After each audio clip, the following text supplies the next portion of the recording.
మీకు ఇప్పుడు చూపిస్తుంది వచ్చేసరికి పాండురంగాపురం బ్రిడ్జ్ అండి. అదిగోండి, అది మన సైకిల్. ఒడ్డునున్న పిల్లర్లు మొత్తం పడిపోయినాయి.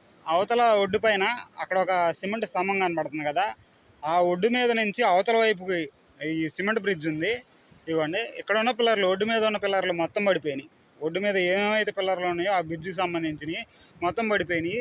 ఇక్కడ ఒడ్డు మీద ఉన్న ఈ పిల్లర్లు ఉన్నాయా, ఇదిగో ఇదైతే పూర్తిగా శిథిలానికి దగ్గరలో ఉంది. అంటే ఏంది, ఎవరైనా బ్రిడ్జి దగ్గరకు వచ్చి ఇక్కడ కనుకుంటే ఎప్పుడైనా పడిపోయే ఛాన్స్ ఉంది.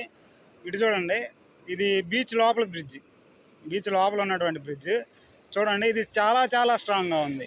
అలలు వస్తూనే ఉంటాయి, వీటిని తగులుతూనే ఉంటాయి. అలలు వచ్చినప్పుడు దీని లోపల ఇనుమునిద్ది కదా, మరి తగిలినప్పుడు ఇది తుప్పు పట్టిపోయి బీచ్ లోపల ఉన్నాయి పడిపోవాలి కదా, ఇది పడిపోలేదు, బీచ్ బయట ఉన్నాయి పడిపోయినాయి. అదే స్పెషాలిటీ. చూడండి, ఇది పాండురంగాపురం అనే పంచాయతీ మండలానికి సంబంధించి